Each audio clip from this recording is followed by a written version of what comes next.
Bismillahirrahmanirrahim. Assalamualaikum warahmatullahi wabarakatuh. Ya, jumpa lagi dengan saya ya. Kali ini nanti kita akan belajar terkait tentang cairan dan elektrolit. Nah,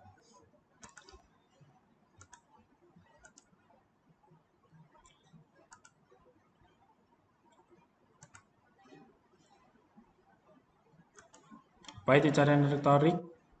Cairan tubuh distribusikan di antara dua kompartemen utama, yaitu cairan intraseluler dan cairan ekstraseluler.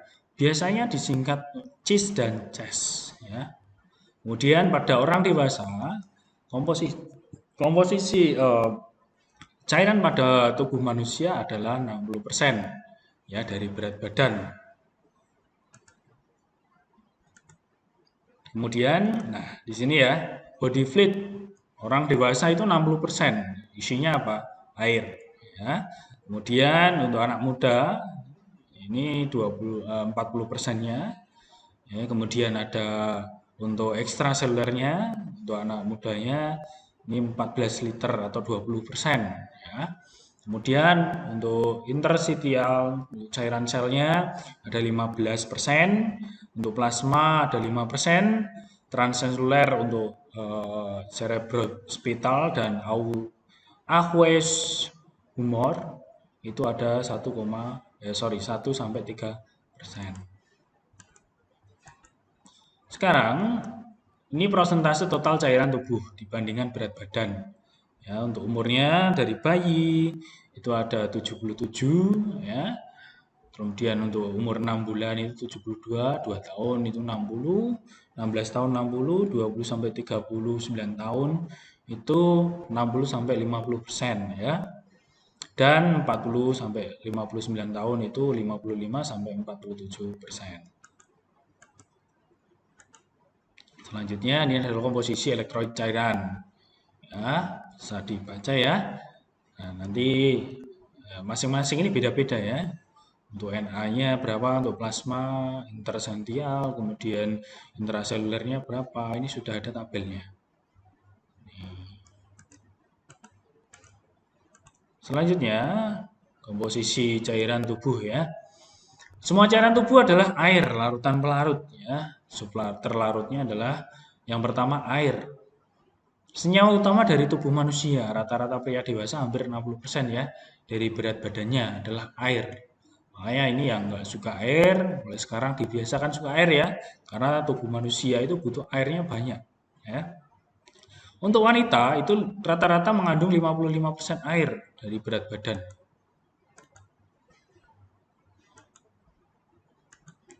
Kemudian untuk solutnya atau terlarut, selain air, cairan tubuh mengandung dua jenis substansi terlarut atau zat terlarut, elektrolit dan non-elektrolit.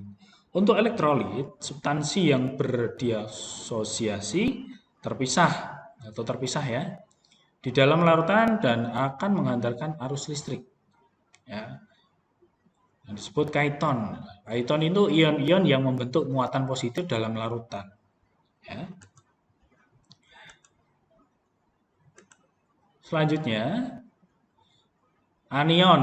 Nah, ion-ion yang membentuk muatan negatif. Kalau tadi yang positif, sekarang yang negatif. Kemudian non-elektrolit. Nah, di sini substansinya seperti glukosa dan urea yang tidak berdisosiasi dalam larutan. Non-elektrolit lainnya yang secara klinis penting mencakup kreatinin dan bilirubin. Untuk fungsi cairan tubuh, nah, sini adalah sasaran untuk mengangkut zat-zat makanan ke sel, mengeluarkan buangan-buangan sel, kemudian membentuk dalam metabolisme sel sebagai pelarut untuk elektrolit dan non-elektrolit, membantu memelihara suhu tubuh, membantu pencernaan, mempermudah eliminasi, mengandung zat seperti hormon, enzim, SDPT dan SDM. Nah, kemudian ini adalah intake dan output rata-rata harian dari unsur tubuh yang utama. Intake itu adalah masuknya air, air minum, air dalam makanan, air hasil oksidasi, totalnya 2.400 sampai 3.200 ya. Sedangkan outputnya melalui apa? Urin, feses, kulit, paru-paru, ya. Totalnya sampai 2.400 sampai 3.200 ya. Jadi harus seimbang antara input dan outputnya atau intake dan output. Nah, ini ya.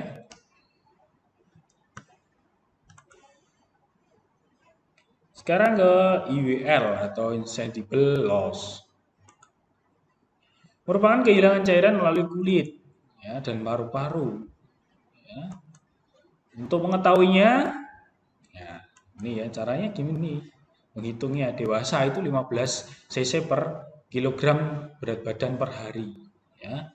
Kemudian anak 30 kurangi usia kali cc ya per kilogram. Ya. Kemudian berat badan bagi hari.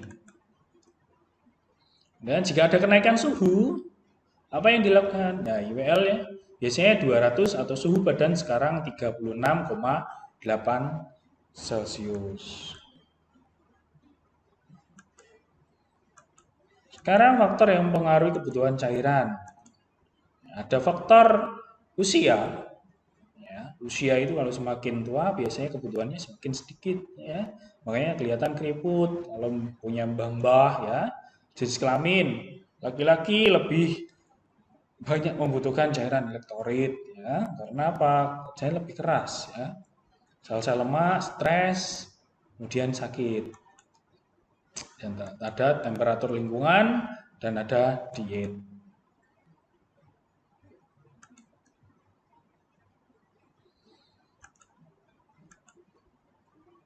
Sekarang proses pergerakan atau transport cairan tubuh. Ada difusi. Apa itu difusi? Proses di mana partikel yang terdapat dalam cairan bergerak dari konsentrasi tinggi ke konsentrasi rendah sampai terjadi keseimbangan. Selanjutnya, ada faktor-faktor yang meningkat difusi. Apa itu? Peningkatan suhu, peningkatan konsentrasi partikel, peningkatan ukuran atau berat molekul dari partikel. Kemudian peningkatan area permukaan yang tersedia untuk difusi. Selanjutnya ada transport aktif.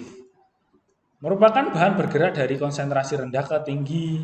Adanya daya aktif dari tubuh seperti pompa jantung. Diperlukan energi juga ya. Banyak zat terlarut penting ditransport secara aktif melalui membran sel meliputi natrium, kalium, hidrogen, glukosa, dan asam amino. Kemudian transport aktif adalah vital untuk mempertahankan keunikan komposisi baik ses dan cis. Sekarang filtrasi atau penyaringan. Merupakan merembesan cairan melalui selaput permeable. Ya. Arah perembesan adalah dari daerah dengan tekanan yang lebih tinggi ke daerah tekanan yang paling rendah. Selanjutnya ada osmosis. Bergeraknya pelarut bersih seperti air melalui membran semi-permeable dari larutan yang berkonsentrasi lebih rendah ke konsentrasi yang lebih tinggi, bersifat menarik. Untuk faktor-faktor yang mempengaruhi gerakan air dan zat terlarut, yang satu membran, kemudian ada proses transport, ada konsentrasi cairan tubuh, kemudian selanjutnya ada pengaturan keseimbangan volume vaskuler dan osmolatis cairan ekstraseluler atau SES. Di sini ada pengaturan dalam rasa dahaga. Ya. Kemudian antidiuretik atau hormon, ini ADH, aldosteron, kemudian prostaglandin, kemudian ada glukokortikoid. Keseimbangan air dan elektrolit dipertahankan melalui integrasi dari fungsi apa itu? Nah, di sini ada organ ginjal. Ginjal itu juga fungsinya untuk menyeimbangkan cairan elektrolit. Kemudian hormon dan sistem saraf. Cara mengeluarkan cairan. Nah, ginjal itu nanti berproses menjadi urin, ya, sehingga urin itu nanti keluar oleh tubuh. Kulit, ya, berkeringat. Ya, manusia pasti berkeringat ya. Makanya kalau untuk cairan tubuh silahkan dikeluarkan. Paru-paru juga sama ya. Kemudian gastrointestinal. Gastrointestinal ini adalah bagian lambung ya. Pengaturan elektrolit. Ada natrium. Ya, ini terbanyak di ekstrasel. Mempengaruhi keseimbangan air antara influx dan kontraksi otot. Diatur oleh intake garam, aldosteron, dan pengeluaran urin. Kemudian ada normalnya 135 sampai 148 met per liter. Sekarang kalium. Kation utama intraseluler, ya, berfungsi sebagai excitability neuromuskuler dan kontraksi otot. Untuk membentuk glikogen, sintesa protein, pengaturan keseimbangan asam dan basa, normanya 3,5 sampai 5,5. Sekarang kalsium. Berguna untuk integritas kulit, struktur sel, kondisi jantung, kemudian pembentukan tulang dan gigi, pembekuan darah. Kemudian diatur oleh para tiroid dan tiroid. Selanjutnya ada magnesium. Di sini kataioidnya berbanyak, kedua di cis. Pentingnya untuk aktivitas enzim, neurokimia, kemudian muscular excitability. Normalnya 1,5 sampai 2,5. Selanjutnya ada klorida. Terdapat pada cis dan ces. Ya, normalnya 95 sampai 105. Kemudian bikarbonat. Sebagai buffer terdapat pada cis dan ces. Selanjutnya fosfat. Fosfat anion buffer pada cis dan ces. Fungsinya untuk meningkatkan kegiatan neuromuskuler yang mentap ya. Sekarang kita ambil contoh masalah keseimbangan cairan. Ya, keseimbangan cairan contohnya hipovolemia ya. Suatu keadaan di mana diakibatkan oleh kekurangan volume cairan ekstraseluler atau sesnya ya. Penyebabnya apa? Penurunan masukan cairan, kehilangan cairan yang abnormal melalui kulit, gastrointestinal, ya, ginjal abnormal dan lain-lain. Kemudian ada pendarahan.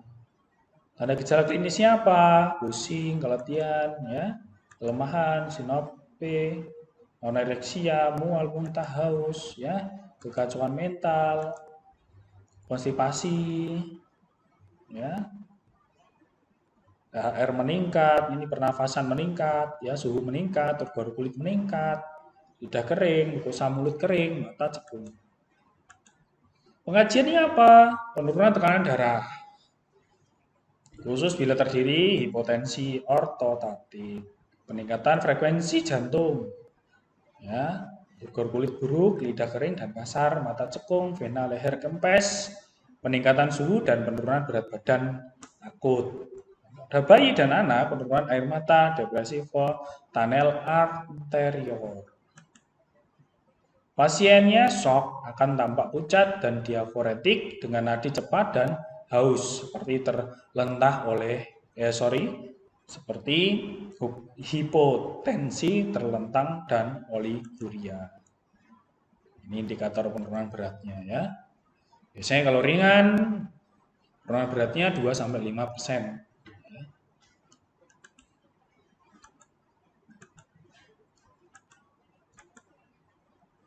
Perubahan pada hipovolemia. Kalau ringan, dia nanti tidak nafsu makan, ya, anoreksia, keletihan, kelemahan. Kalau sedang, biasanya hipotensi ortotatik, ya, takikardi, penurunan CVP, penurunan keluaran urin. Sedangkan yang berat, biasanya hipotensi berbaring, nadi cepat dan lemas, dingin, kulit kusam, oliguria, kacau mental, dan sutopor. Tindakannya apa? Nah, pemilihan volume cairan normal dan koreksi gangguan penyerta asam basa dan elektrolit. Kemudian perbaiki perfungsi cairan pada shock hipovolemik. Kemudian dehidrasi oral pada diare pediatrik. Selanjutnya, tindakan terhadap penyebab dasar.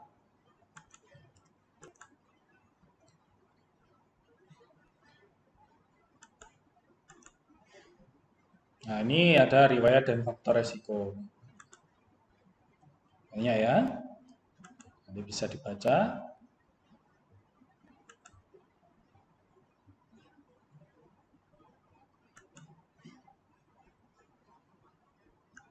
Nah, kita juga harus memberikan penyuluhan pada keluarga, bukan hanya terhadap pasien.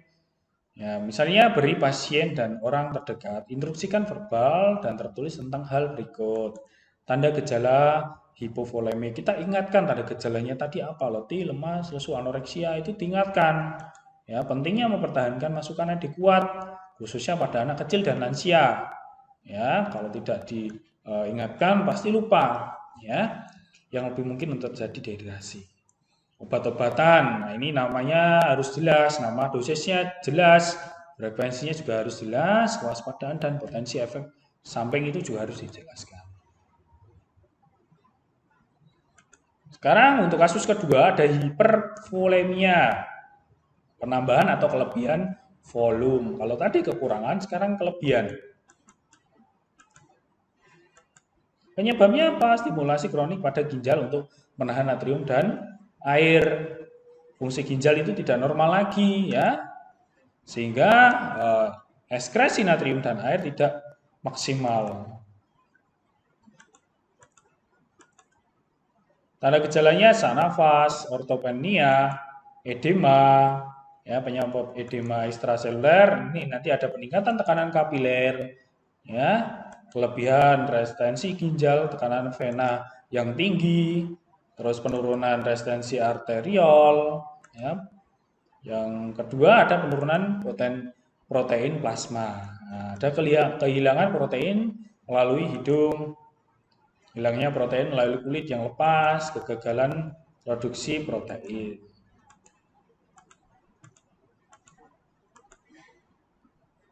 Selanjutnya, peningkatan permeabilitas kapiler, reaksi imun, toksin, infeksi bakteri. Lanjut saja. Pengkajiannya apa yang dilakukan? Ya. Nah, ini ODEM ya, atau pembengkakan nih. Peningkatan berat badan, peningkatan tekanan darah, ya, nadinya kuat, unsafe test, ya, kemudian ada ronki, kemudian distensi vena leher, kulit lebam, takikardi, dan irama galop.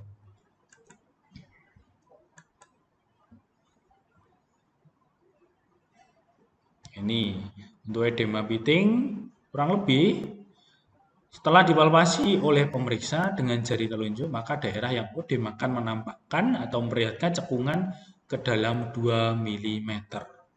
Ya. Selanjutnya, nah ini ya, ini ada yang 4, kurang lebih 4 itu 4 detik. Setelah dipalpasi oleh pemeriksa dengan jari telunjuk, maka daerah odem akan menampakkan ya atau memperlihatkan cekungan sedalam 8 mili. 8 mili.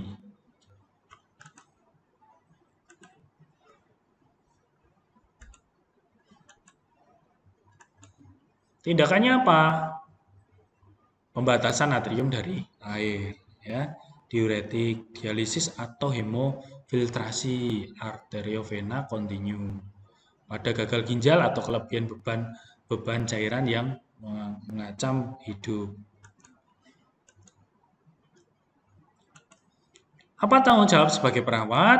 Ya, memantau keluaran urin dengan cermat, harus diperhatikan benar. Berapa keluaran urinnya? Ya, ditakar, diukur, ya, terus dimasukkan di asuhan keperawatan. Mempertahankan pembatasan pemberian cairan. Kalau nanti akan berlebih lagi, maka akan semakin odem nanti pasiennya. Tidak sembuh-sembuh nanti. Ya, kalau pasiennya ngeyel, diedukasi. Ya. Mempertahankan masukan dan haluan keluaran cairan akurat. Ya, memantau tanda-tanda gagal ginjal. Sekarang riwayat dan faktor resiko. Retensi natrium dan air. Di sini ada gagal jantung, sirosis hati, sindrom nefrotik, ya. Kemudian fungsi ginjal abnormal, gagal ginjal, ya, gagal ginjal akut kronis dengan oliguria. Kelebihan pemberian cairan intravena. Ya, ini riwayat resikonya.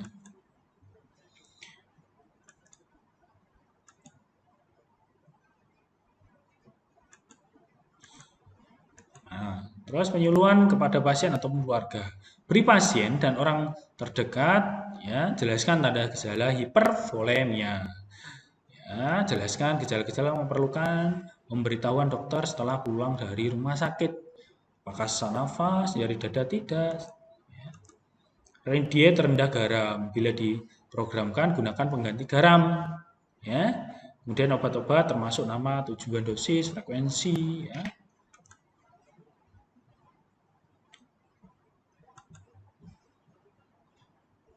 Kemudian jangan lupa ditimbang berat badannya setiap hari untuk mengetahui apakah ada peningkatan tidak